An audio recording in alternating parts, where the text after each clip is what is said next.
Welcome to HQ Spotlight. It is Wednesday, and we're talking college football Week 12 picks. We have not one, not two, not three, but four ranked unranked games this week. That will handle the first part of what we call the A block.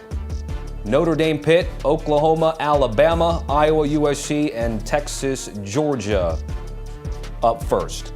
I'm Tommy Tran with Danny Kanell and Chip Patterson from the Cover 3 podcast. Just a couple of house cleaning things. Chip with 6-10, 6 games under 500.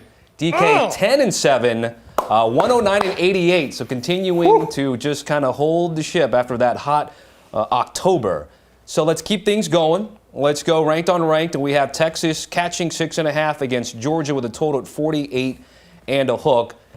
DK, I'm going to give you first word since you had the better week. Playing the total in this one, what excites you the most about why you want to go under 48.5? So I kind of like Georgia in this spot, but I do think it's going to be a lower scoring game. Texas's defense, I still think, is pretty good, and Georgia's offense has been good at times. They've been a little bit inconsistent, and I think Texas's defense, especially Colin Simmons coming off the edge, could provide some issues.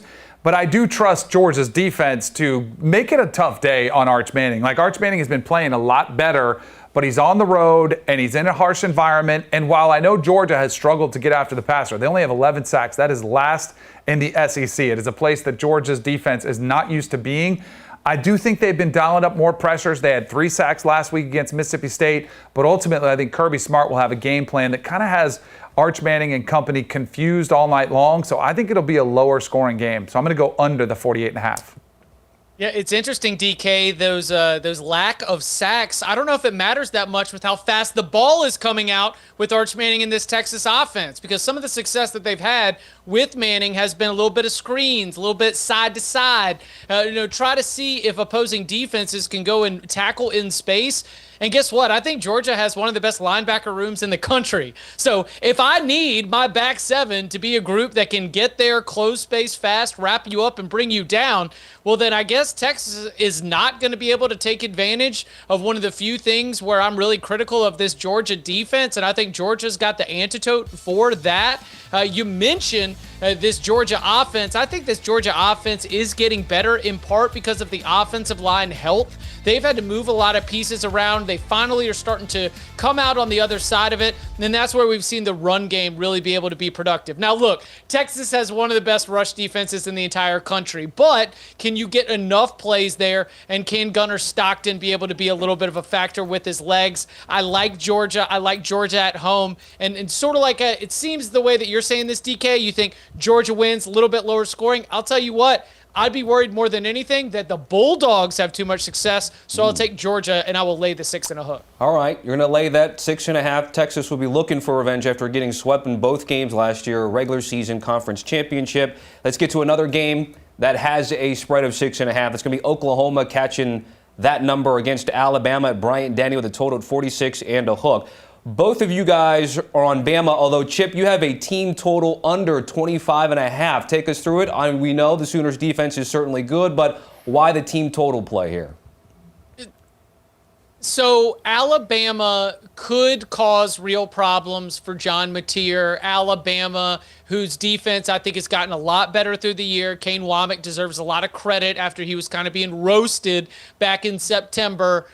But I do think that this Alabama offense looks really, really good on paper, and in performance it's just been a little bit inconsistent. I think they have not really done a good job of running the ball, particularly in second halves when they have a lead. I think that a lot of times it has to get a little gadgety, right? I mean, we're doing the end around to Jeremy Bernard. We're throwing to Caden Proctor, the left tackle. We are just doing anything we can to engineer the offense and the explosive plays. And against Oklahoma, I just think they're going to struggle to do that. I think it's a lower scoring game, but ultimately the reason I'm attacking the Alabama team total is that Alabama has not scored more than 30 offensive points against a single Southeastern Conference opponent. And I think Oklahoma has one of the best defenses in the SEC. I think Oklahoma has one of the best defenses in the country. It's tough to be able to do all of that on the road at Bryant-Denny Stadium, one of the best home field advantages in the country.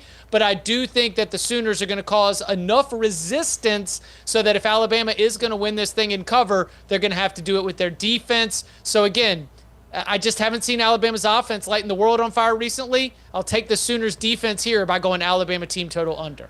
I actually think both of these games that we're talking about, the Texas, Georgia, and this one, kind of similar point spreads and similar mindset for me, because I do think this will be lower scoring because Oklahoma's defense is so good. But this is another spot where I just trust Alabama to get it done. I mean, I could see a game that's 24-10 potentially, and a lot of this has to do, I mentioned Arch Manning struggling on the road in Athens. I think it could be the same for John Mateer trying to play on the road in a really hostile environment, and he has been a little bit sporadic, to say the least, at quarterback. And Kalen DeBoer, this is a spot where he typically shines. When he's got a top 25 opponent, this is where he brings out his best, no matter where he's been. The one thing that does concern me a little bit is R. Mason Thomas. We saw the impact he had in the Tennessee game with that scoop and score, and keep an eye on him because his health is a little bit up in the air about how healthy he is. But even if he's healthy, I would imagine that Ryan Grubb and Kalen DeBoer get together and they have one of those game plans where you're sliding protection towards him, where you're keeping a tight end in there, a back to chip him, just to be mindful, because he is the type of player that could absolutely take over this game. But Ty Simpson, and I do worry about Alabama's running game and the protection, but Ty Simpson has been very careful with the football. Only one interception on the year. Even if he is under pressure, he's smart. He'll take a sack. He'll throw it away. He won't make the big mistake, which is not the same with John Mateer. Again, a little bit loose with the football. He kind of has a tendency to turn the football over in some of those situations. So I trust Alabama more in this spot, so I'll lay the 6.5. OU a little extra time coming off their game with Tennessee to prepare for this game.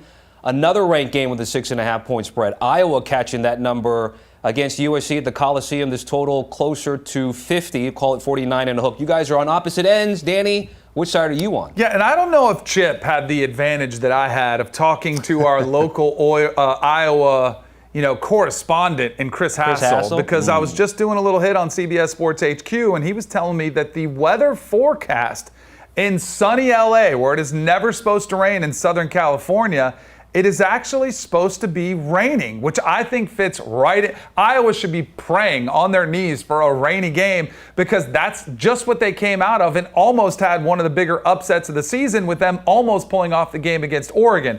Now, if they clean up their special teams issues, which I do think they will, I think that is the type of game that Iowa wants to see. I think they're going to try to make this ugly. They're going to try to make this, just as much of a time of possession game as they can. Mark Gronowski showed me a little bit more in the pass game, which we hadn't seen. We know what he's capable of doing in the run game. So I think Iowa, this is the type of game that fits them well, especially with the weather.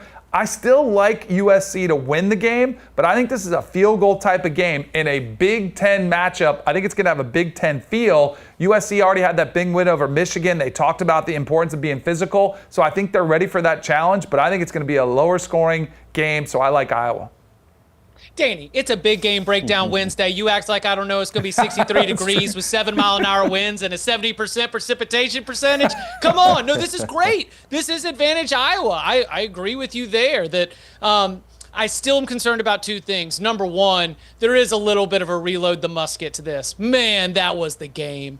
Then you had them, and you played everything just the way that you wanted to play it, and the rain was pouring down, and it was cold, and you had overcome those early mistakes and given yourself a chance to win, and then you could not get off the field. You could not stop the run. I just wonder if they're going to be able to get back up. I think there is an undeniable hangover letdown disadvantage for the Iowa Hawkeyes, especially compared to a USC team that won by 21 points on a Friday night, also at home. Second piece of this, it's respect the travel Saturday here, because the Iowa Hawkeyes, their only West Coast trip last season, what happened? They went to UCLA, they had a very substandard performance, and they lost in a position where they were expected to win. So while, again, very small sample size here, we always talk about the West Coast teams coming east, but we haven't always seen the best from the Central and East Coast teams when they go out west. So I will take USC minus the 6.5. All right, a chance for Chip to grab a game over DK in that department. And then lastly, a double-digit spread. Notre Dame laying 11.5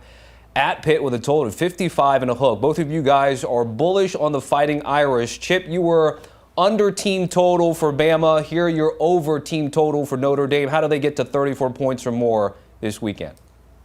I think maybe 7 possessions, right? 7 or 8 possessions like that. That should be able to get them there. This is a high variance Pitt defense They sell out to stop the run. They create a lot of, one-on-one type matchups. Pat Narduzzi, fundamentally as a cornerstone of his defensive philosophies, believes that most quarterbacks at the college level, do not have the ability or the wide receivers to make plays down the field. And here's the problem, Pat. I think C.J. Carr is one of those quarterbacks. And I think that at the wide receiver position, while they aren't all the big-bodied, super five-star, surefire first-round NFL talents, some of them are, converted lacrosse player Jordan Faison. They still can burn you deep with explosive plays. And so I do think that Notre Dame, whether it is, figuring out the little dump passes to a Jajarian Price or Jeremiah Love, maybe there's a little bit of gap integrity issues and a run blitz ends up breaking an explosive play. I think Notre Dame's going to be able to score. But the reason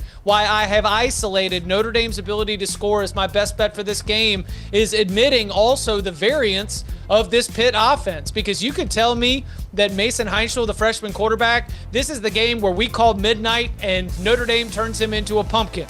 But I've also seen, especially in the context of this up-tempo offense, this Pitt team be able to put up a whole lot of points. So Notre Dame could win close in a high-scoring battle. Notre Dame could lose in a high-scoring battle. But what I do not see is a situation where Pitt is able to slow Notre Dame down for a low-scoring game. So that's why I'll go Fighting Irish team total over. Man, I'm kind of jealous because I think Chip's on a good play. If I had the total at 99.5 points for Notre Dame, would you go over that potentially? Because Pat Narduzzi told us all he doesn't really care about this game. He doesn't care if they get beat 110-10. It doesn't matter in the big scheme of things. What I am trying to figure out is Pat Narduzzi playing some Jedi mind tricks. Why would he air out that publicly? I think it could be a couple things. One, I think he's well aware of the injury issues that they have on the defensive side of the ball. They've got several players that are questionable. Desmond Reed, their superstar back, who at times has been such a weapon for Mason Heinschel, he's up in the air whether he's going to play. Maybe Pat Narduzzi is going to take a situation and say, you know what, I'm going to hold all those guys out and get ready for that run, the 2 games in the ACC to try to win that ACC championship. So I'm going to take Pat Narduzzi at his word. Notre Dame is in a must-win situation. So I'll take their desperation and the track record that Marcus Freeman and Notre Dame has against anybody in the ACC where they are a covering machine. I'll go ahead and lay the 11.5 with Notre Dame. Our Sportsline team, the Inside the Lines crew, said 84% chance for Notre Dame with a win, 0% with a loss. Again, they need to win. They need some style points, and racking those team totals certainly will help them get there. All right, good first segment here on HQ Spotlight. We're going to hit a break here on the show. When we come back, Clemson catching 2.5 against Louisville. Boy, a Cardinals team that couldn't get it done against Cal is nearly 3-touchdown favorites.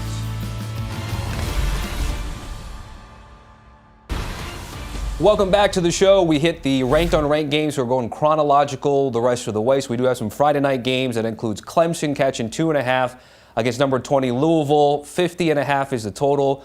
We all sat here and said, Ben, that 20.5 against Cal was crazy against Louisville. Didn't think that the Bears would actually win straight up. Yeah. But it got all the way down, I think, 17.5. Either way, crazy weekend. Louisville drops in the Clemson. But here we go. 2.5. Chip, you got to play here. You're catching the 2.5 on the road with the Tigers. Tell us why.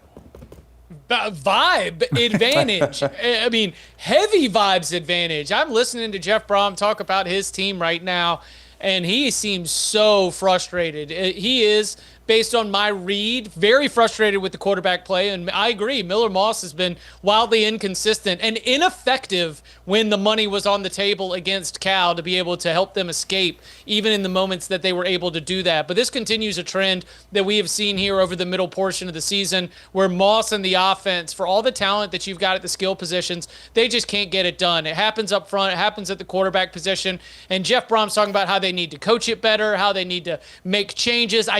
I do not like the tone from the head coach about his team, when on the other side, I think that Clemson comes out of the win against Florida State, and Dabo Swinney saying it himself, anytime you can get a win against the Noles, it's a good thing. This is a Clemson team who I remember just a few years ago, the season was lost, went on a winning streak to close the year, beat Kentucky in the Gator Bowl, and they acted like they'd, conquered kings just by getting themselves right back to an 8 or 9 win total.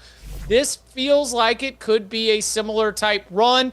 revenge game as well for these veteran Tigers, as Louisville did come into Death Valley and hand Clemson a big-time loss last year. So, yeah, vibes advantage for the Tigers. It's something that we're used to saying in other seasons, just not used to saying this season. Yeah, they're definitely playing with a lot more confidence. The offensive side of the ball, a couple big plays against Florida State. I think their offense has success against Louisville's defense. But I hear all you're saying about Jeff Brom, but I do trust him as an offensive mind to get things figured out. And maybe that is making changes across that offense. I mean, the big question was Isaac Brown was out. They still had a 100-yard rusher last week against Cal, so I don't think that's the issue. I do think they've got to get better play. And having watched the Clemson-Florida State game, I saw a lot of opportunities for Florida State to hit big plays that were missed. I don't think that happens again. So I kind of like the way you're leaning, but I do think you'll see both of these offenses on display. So I'm going to go over the 50.5. All right, Minnesota catching 25.5 at Autzen against Oregon, who got into that slugfest with Iowa week. They were shorthanded, total at 44 and a hook. Danny, I'll give you first word. Did you like the total? Did you have a lean on the spread in this one here? No, it's such a big number. Yeah. I'd probably take Minnesota, but I don't, is Oregon going to be able to get back up? We talked about the emotional, letdown potential for Iowa. I also think that exists with Oregon, a game that, kind of flying under the radar. They don't have all the hype and hoopla that they had last week. And I'm still a little bit concerned about the offense because of all the issues. Like, what is DeCorian Moore still up in the air? His status, he's not going to be back for this game, I don't think. Kenny Sadiq, their big offensive weapon at tight end, is he going to be back? We'll see. I just think that offense could struggle somewhat, and I think what they'll do is run the football. I think that's the one thing. Even Dan Lanning, this team doesn't feel like the finesse team that's just running up and down the field. They're more of a power-based run team, and I think Will Stein has figured that out. So I think they'll be running the football, and Minnesota's offense on the road in Eugene, I think could still struggle against the Oregon defense that, yes, they gave up the long drive to Iowa potentially there at the end of that game that almost lost them the game, but I still think they'll be able to impose their will somewhat against Minnesota, and Minnesota will struggle to score points. So I think it's a lower scoring game, so I'll go under the already low 44.5. Bucky Irving revenge game, Danny. Are you kidding me? This is when Minnesota comes back and says, you took Bucky Irving from us. Look, Oregon's team is falling apart, right? I mean, their pets' heads are falling off. They don't have any pass catchers left. That team should not be a 25.5-point favorite against a bowl team. And while Minnesota is not imposing offensively, they are 6-3. They are a team that is competent. Again, low offensive ceiling. I will admit that, especially on the road, especially against an Oregon defense that I respect a lot and think played really well in tough conditions. But it is not going to take much, in my opinion. And I like Danny's read on this with the under, but I'm going to grab Minnesota, and I'm going to grab those 25.5 points. I just think that if you're the Oregon Ducks and you're concerned about health and you want to just win this game by running the football, it's not going to take a lot. Now, if Minnesota gets shut out, they don't have a shot at this because I do think that Oregon's good to go and get you somewhere close to 30 points in this game. But if the Golden Gophers can find the end zone, then, yeah, I think that covering 25.5 is respectable. Again, Oregon just too banged up to be this heavy of a favorite against a conference opponent that is 6-3. So I'll go with the Gophers. Come on, PJ. You're starting with a 25.5-point lead. Defend it. Give me a couple first downs. Yeah, get something from Drake Lindsey, who hasn't thrown a touchdown pass his last 2 games, 3 picks. But Dante Moore's the same way. Hadn't thrown a touchdown the last 2 games. Does have that 1 pick there for the Ducks, playing into Danny's under. Wisconsin's up next, catching even more points than the Gophers. 29.5 against number 2 Indiana, 43 and a hook. So Wisconsin actually coming off a nice game. We all know what happened with Indiana against Penn State and the comeback win for Fernando Mendoza. Danny, Wisco grabbing the points in this one. Yeah, I'm taking the on-fire Wisconsin Badgers. And this is kind of like we're kind of flipped on what we just thought of the Oregon-Minnesota game. This is a lot of points in a conference game against a Wisconsin team that maybe is playing with more confidence. And I do think their defense showed me something. Now, this will be a much different task. Like, I do think there's a chance I could be sweating this one out late. But we're at the point of the season where I do think even Kirk Cignetti is starting to look at the rest of the way. And with, 2 more games remaining against opponents you should win, they want to be healthy going into that Big Ten championship game. So I think they would like to have a more comfortable game, obviously, than they did last week with the game on the line. And I do wonder about the emotional letdown of that huge game-winning drive from Fernando Mendoza and that beautiful throw and catch to Omar Cooper. So I think this one could be one where Wisconsin, you get their best effort. They got their first win against the Big Ten. There's a little bit more belief. I think they come up short, but that's way too many points for me at this point of the season. So I'll scoop up all those 29.5 points. Yeah, it wasn't like the quarterback change led to a great passing attack for Wisconsin. But hey, we got the win, right? We got it going in the right direction. I'm going to go with the over here. I think that the angles include, number one, that Indiana can do a lot of the work on their own to be able to get the job done. Incredible display, in my opinion, of the depth of the wide receiver room, that you lose a go-to player like Elijah Surratt and still be able to get the kinds of performances. Cooper, obviously, at the end, but just all through the game. A lot of players stepping up when their name was called to be able to come up with big catches. Having Fernando Mendoza, a future NFL first-round pick, probably helps. Number two, any motivations that there are to let Fernando continue to cook, continue to build on what is at a very, very impressive statistical profile. A lot of conversation about that being a Heisman moment, that final drive with the boys, but there's a lot more that needs to be done when you've got someone like Julian Sayin, when you've got Ty Simpson, when you've even got Marcel Reed and others who I think are starting to round into form to be able to potentially make a big statement here in November. So if Wisconsin can get us a little bit, then I think Indiana can get us the rest of the way. I think that Indiana can get us 40, so hopefully that's enough to take us over. I thought he was on the under, so that's an interesting. I thought we were kind of the same as the last game. Right. Wisconsin's been playing a couple true freshman linebackers who've been balling. So maybe they're just kind of new and they're just, hey, they got nothing to lose. We'll see if they can keep that under the number. Luke Fickell was 0-10 against ranked opponents. Of course, gets that win against Washington. So 1-10, could be 1-11 after this game. With Indiana's close call, be interesting to see, when the committee on Tuesday, would have they maybe put Texas A&M ahead of Indiana? Didn't work out. So number 3, Aggies hosting South Carolina with a spread of 18.5 at Kyle Field. Again, we're now entering the Saturday noon slate of our games. Danny, lay in the points.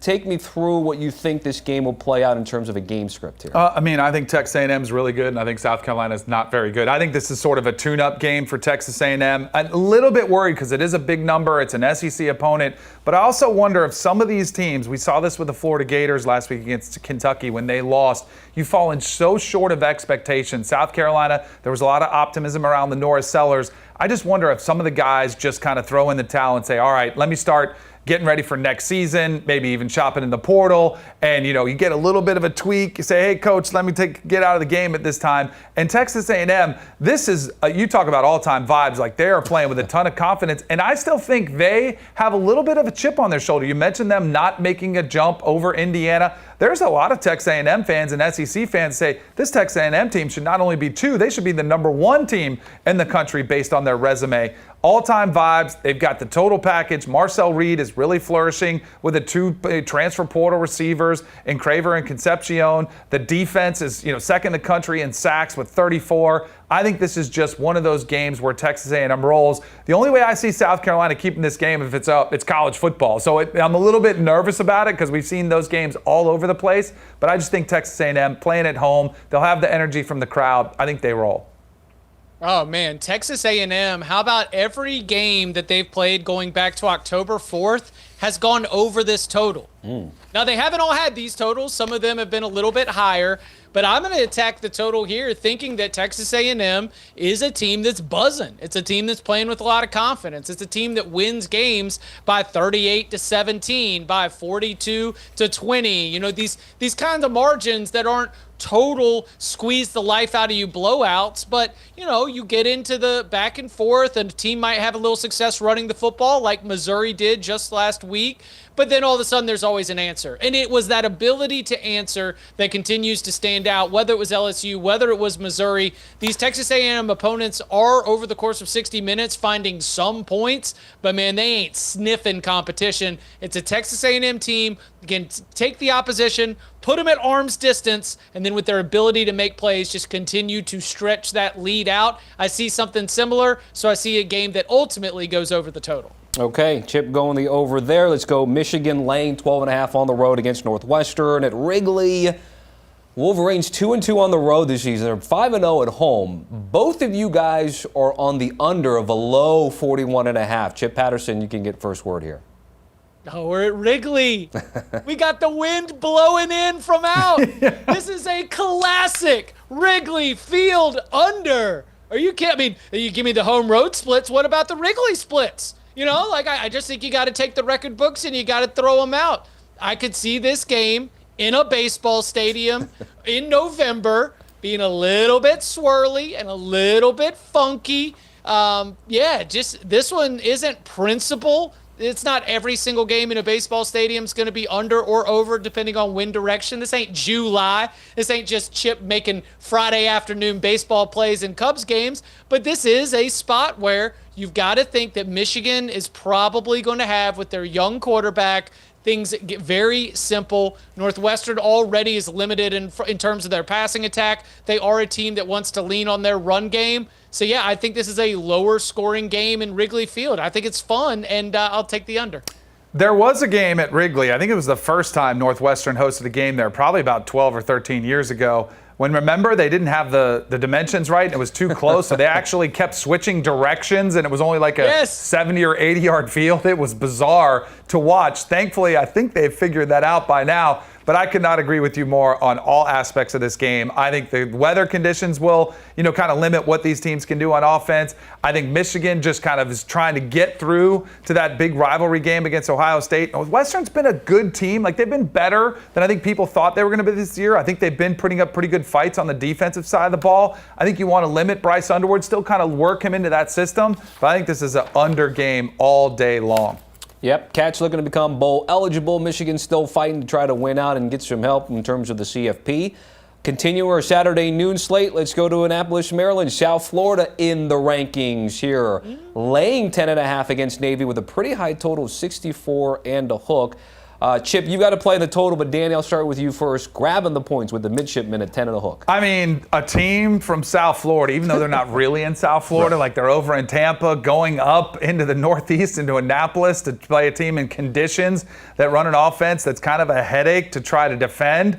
I think, and already, I thought about tackling the over because I do think it'll be up there in points.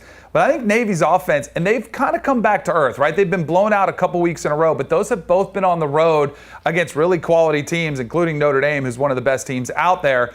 I think Navy has enough to keep it inside that number. I think this is a key number, though. If it's under that 10.5, I'd probably say if it was under that 10, I would say, you know what, lay them with South Florida. But I do think Navy fighting for their lives in the American race. They know what's at stake here. I think you'll get their best performance. So I'll go ahead and snatch up those 10.5 points with the midshipmen.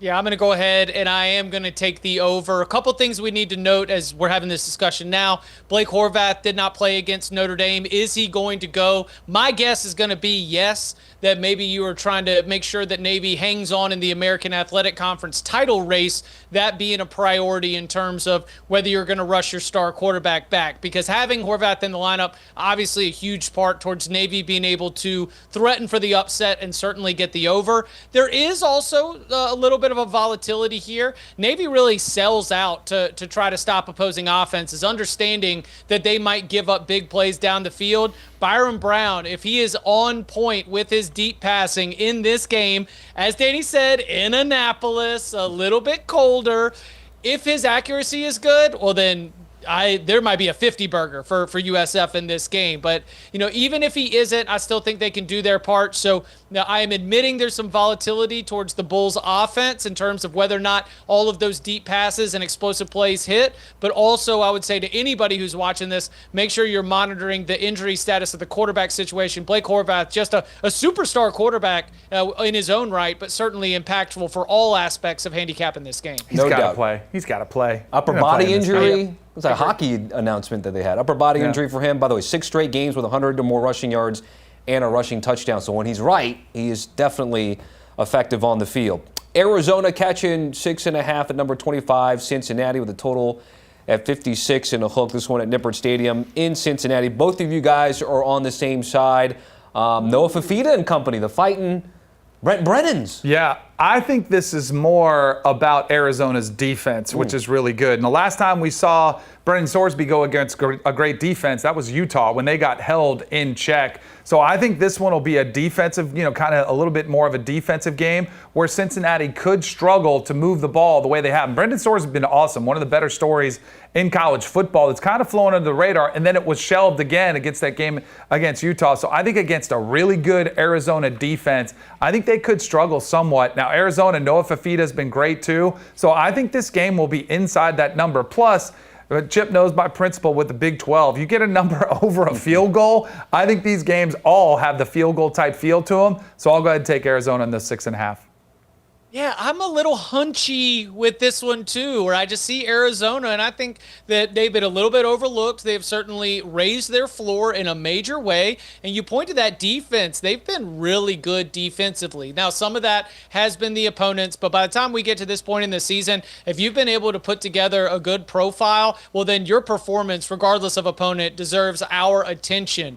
The other piece here is that defensively, they are a little bit of that bend but don't break, where even when BYU ran up more than 250 rushing yards and 430 yards of offense, what was the final score in that game? 33-27. Still a 6-point game. Noah Fifita and the offense were able to do it as well. They're playing complementary football. They're playing better football. I really think that this is a hunch that the Wildcats, who have been overlooked and under-discussed for much of the 2025 season, great opportunity for your boy, Tommy Brent Brennan, to land a big conference win. That sounds like a money line sprinkle It play. could be. I was going to say, you guys both Chip. have like this vibes of like Arizona, forget catching the points, maybe they'll win. By the way, if Noah Fifita does throw another touchdown pass, it'll be 68 for him, which would break a tie with Nick Foles and Willie Tuitama for first in program history. All right, we'll hit a break here on the show. Halfway down, halfway to go. We'll talk about Texas Tech moving up a couple spots in the latest CFP rankings release.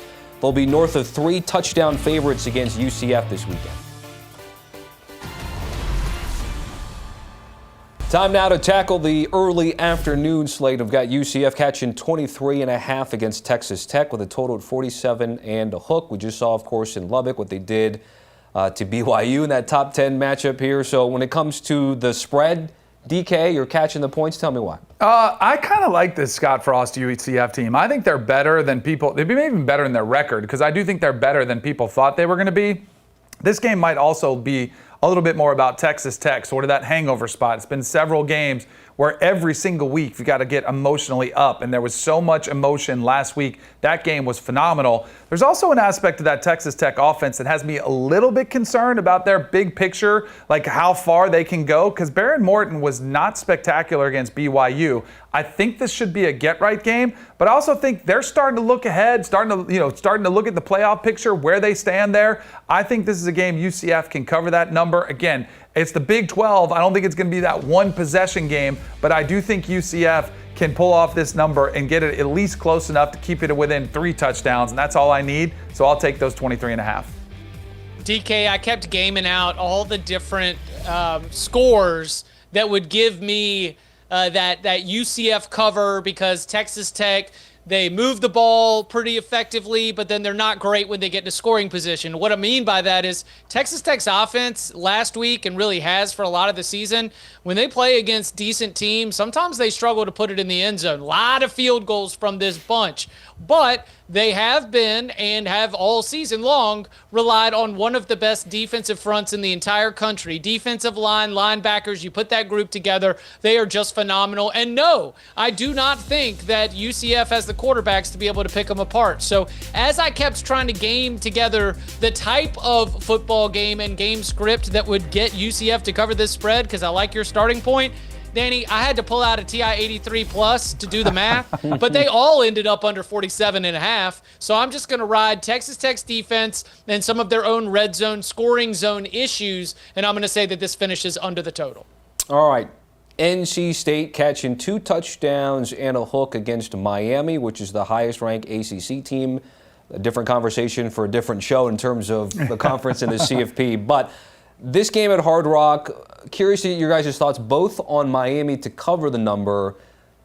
Do they feel like they still have a chance? Obviously, they don't have all of the things that they can control in front of them, Danny, but this number here, you feel good? Is it more of a fate of the Wolfpack? Just take me through why you feel okay. Miami's got a new lease on life. I mean, they're showing up on college football playoff brackets, however inaccurate they may be. But I do think they did make that substantial jump, jumping up 3 spots. And I still think Miami has a very, very talented roster that lost to some really good football teams. Louisville came in with an exceptional game plan.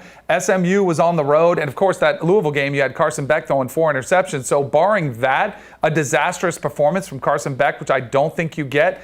I know there's a tendency to say, well, NC State, they beat Georgia Tech. Like, that was one of the best wins of the season. But Georgia Tech's defense is a disaster. Miami's defense is not. I just think it'll be too much to ask, and I do think Miami will get things rolling, and they do need some style points. They do need to start doing what Notre Dame has done since they lost to Miami, and that's win impressively. So I think Miami will have the opportunity to do so. I think they'll take advantage of it. If there's a chance to score a late touchdown, to kick a late field goal, I think they do it, even though it's not really in Mario Cristobal's DNA. Traditionally, he kind of sits on that lead and just says, let me get out of here with the win. I think knowing what's at stake here, still, they've been given that new lease on life. I think they take advantage of it. I think they roll.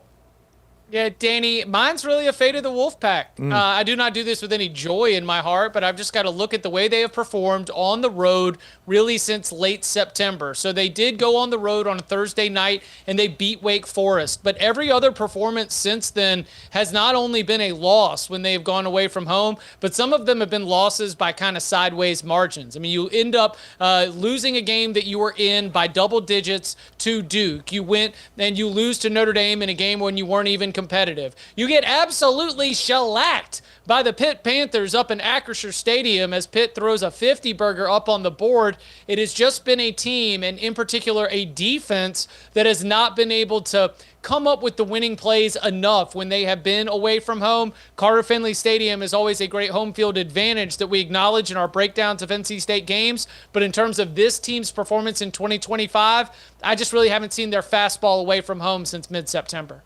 You guys brought up Georgia Tech. That's our game next. Laying 16.5 at Boston College with a total of 58 and a hook. Georgia Tech coming off a little extra rest off of their loss to NC State. Danny's grabbing the points, but Chip, you're playing a first half under 30 here. Yeah, been a while, right? Been a while since we've had a good first half under. So I'm trying to handicap this game, looking at Georgia Tech, which is, got to be just ready. They wanted to get back out there. They needed to get in and try to flush everything that was that hyper disappointing loss to NC State in Carter Finley Stadium. Boston College, meanwhile, buddy, vibes are real bad right now. And so I'm just wondering, in Chestnut Hill, Georgia Tech goes up there. Is it going to be tough? As much as Georgia Tech wants to jump all over these guys, Boston College is woeful on offense, but they're still trying defensively. It just was eventually when your offense cannot help you with field position and cannot help you with points, that's when the dam's going to break. That's when SMU was able to take a game that was somewhat close late in the first half and blow it open into a lopsided win. So I'm going to say it's a little bit sleepy, maybe a little sparsely attended, so Georgia Tech has trouble getting the juices flowing until they get out and start popping pads. But all of it slow starting. Georgia Tech runs away late, so I'll just go with the first half under. Yeah, I don't hate that play. That's a lot of points for our first half total. But I look at this Georgia Tech team, and I get there's a mindset of Miami just jumped them, and all Georgia Tech do is have a bye week, and Miami beat Syracuse. So I guarantee you Brent Key is not happy about that. But I mentioned before that I think Georgia Tech's defense is a liability. And I know Boston College has not been great. This might be just what the doctor ordered. And SMU was able to completely dominate that Boston College in a red bandana game. But I think SMU's defense is clearly better than Georgia Tech. So I think Boston College, Bill O'Brien, it's been nasty. It's been ugly. It's been such a down season for him. He's been going at it with the media. But I still think the team puts up a pretty good fight for him. And I don't know if I trust Georgia Tech to just blow anybody out. I think they're a really good football team, but I just don't envision them going up to Chestnut Hill and just pitching close to a perfect game and having a runaway. So I'll take Boston College in those points. Ooh, look at those trends, too, Ooh, since I like 2023. Yep. 2 games that they actually won outright. Let's continue the ACC conversation. Virginia ranked 19th, catching 5.5 at Duke with a total of 58.5. UVA coming off that loss against Wake Forest. Chip, you're laying the points with Duke, which they've had a few of these games where they've had these marquee games at home, and they've kind of just been crazy in some of these instances here. Take me through the handicap with the Blue Devils. I mean, I can't be enthusiastic about Duke. They just lost to UConn, right? I mean, it's not like I'm just like, yes, this is the squad. This is a fate of UVA. We talked about it on the Cover 3 podcast earlier today. You look at this line. I think this line says that Chandler Morris is going to play in this game. Remember, Morris got knocked out of UVA's loss against Wake Forest, and UVA, the drop-off to freshman quarterback Daniel Kalen was dramatic and might even be a 3.5 points on the point spread. So this is actually saying Chandler Morris might give it a go, but Virginia's offense in general just has not been that impressive. Duke has the better quarterback. Duke has the higher offensive ceiling. As long as Duke doesn't continue those self-inflicted wounds, which have doomed them all season long, then I think Duke should be able to win this game. Now, if they get in a low-scoring, luck box type battle, then Virginia might be able to pull this thing out. But as it stands, and especially with Chandler Morris, sort of his availability being something that I'm going to be monitoring, I would much rather be on the Duke side than UVA. Yeah, it's definitely a situation to keep an eye on with Chandler Morris. But I did watch that Duke defense give up 30-plus to UConn.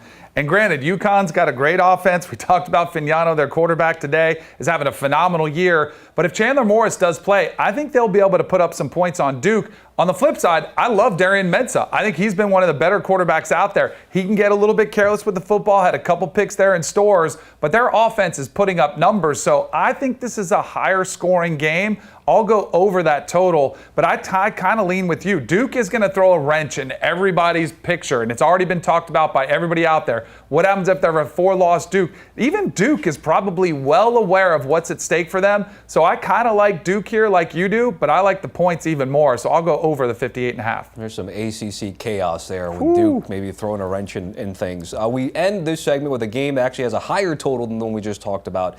61.5. You got New Mexico State and Tennessee. Tennessee coming off that bye in the game with Oklahoma with a sky-high total of 40.5. You guys are on opposite ends. Danny, this is not exactly sweating the Citadel against Ole Miss last week. It's kind of similar, though. It's just too many points for me, especially with Tennessee still remaining. The big game against Vanderbilt coming up in a couple weeks. To me, it's about getting guys healthy, maybe getting some young guys some playing time to get them some action, but it is all about load management from here with the Vols. That's why I think it's just too many points. They're kind of towards that stretch of the season where you see the finish line, get in, get out, maybe run the ball a little bit more to get that play clock and game clock going as fast as you can. So I'm going to go ahead, hold my nose, and take New Mexico State here and all those points. So in previous seasons in this exact spot, playing the non-conference opponent late in the year, last year, Josh Heupel, it was 56-0 against UTEP. The year before they played UConn, that was 59-3. I'm going to take it. I'm going to lay the points, and I'm not going to look back. Tennessee don't mess around. They let everybody score, even the backups. Full disclosure, I would not touch this game with real money on my own. Not even a hard lean there, by the way. Tennessee 8-2 against the number last 10 games. This is to give Chip a chance to kind of catch up. That's what I'm trying to do. Trying to make it entertaining for the fans at home. All right, let's hit a break here. Speaking of the Rebels, they are in action. They dropped a spot as Texas Tech did leapfrog them in the standings. They got to try to impress the committee. Can they do it against Florida as 15.5-point favorites in Oxford?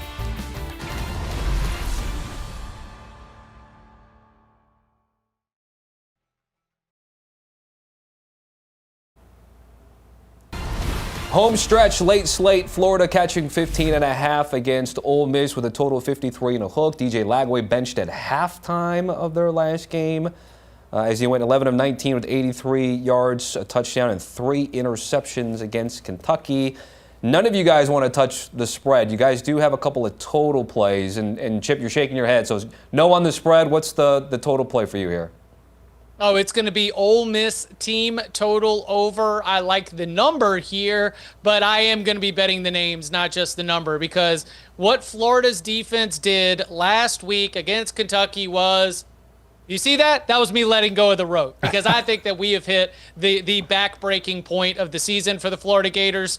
You fire Billy Napier, you get a real champion's effort against Georgia, and now we're going to start to see everything unfurl. We've already seen the injury list and the injury report continue to pile up with all the significant playmakers, and I think that defensively it's going to be very tough to stop Trinidad Chambliss and the rest of this Rebels offense. So I'm going to go Ole Miss team total over. I really like it. Yeah, 34.5. Come on, just go give me 5 touchdowns. That's not too much to ask. This whole segment, I'm kind of betting on quarterback play here. I'm either buying or selling, and I am selling the Florida Gators quarterback play. DJ Lagway, we mentioned he was benched. Tramel Jones came in there, didn't really do much either. And I know Ole Miss's defense has not been fantastic this year. This might be a game where they're able to get right because I just don't know what type of offensive game plan Florida could mount to put up any points whatsoever. I kind of like Ole Miss here, but it's one that you just don't know what you're going to get from them either. Again, they've got to they're in a perfect spot with the committee.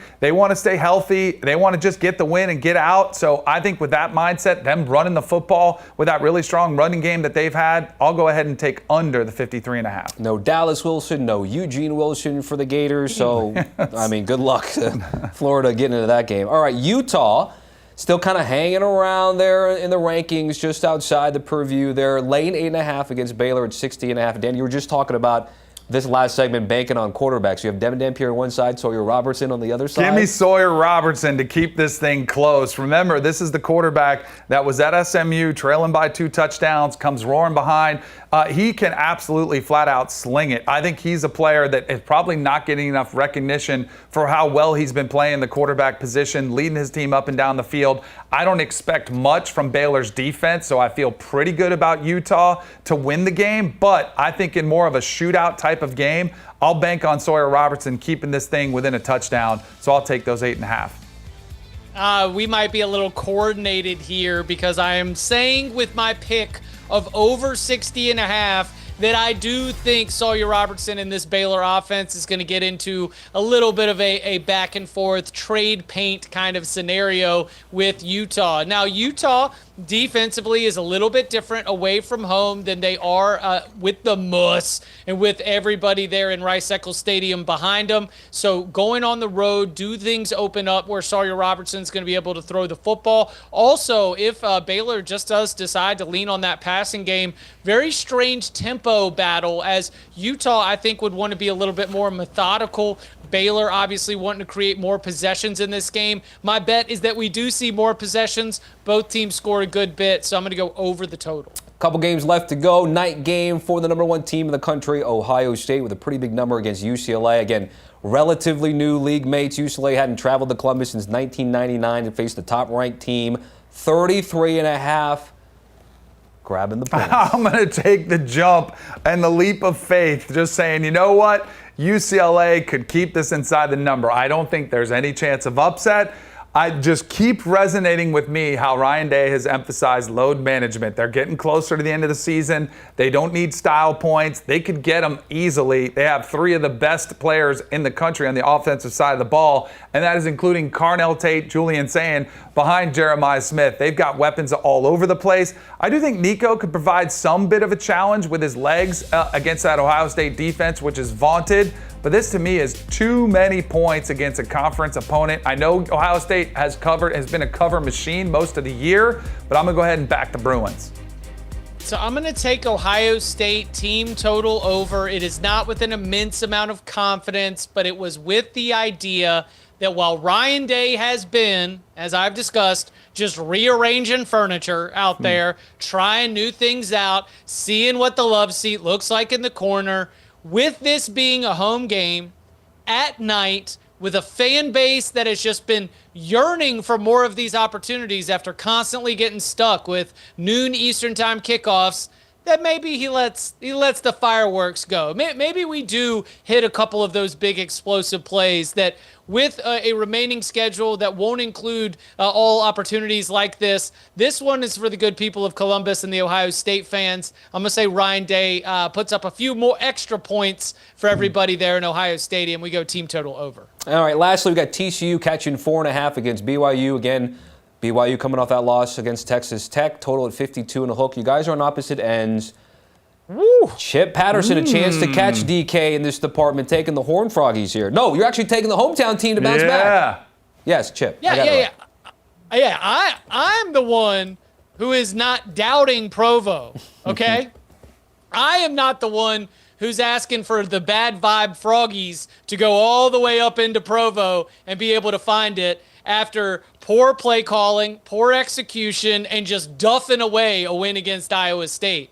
I understand that BYU got put in the sleeper hold by Texas Tech, but this BYU team, I trust more to bounce back from defeat than TCU. Again, BYU, TCU, both lost in extremely disappointing manners, different margins, but equal disappointment. I trust Kalani Sitake, the positive vibes, and of course Provo being able to power the Cougars to a win here. It's a little bit too easy in the Big 12 with everybody penciling BYU potentially for a rematch. I actually, this might be a money line sprinkle play for me, and I told you I was buying quarterbacks. I'm going to take Josh Hoover over Bear Bachmeier, who is so good all the way up until he wasn't against Texas Tech defense. Now, I don't think it'll be the same challenge against TCU's defense.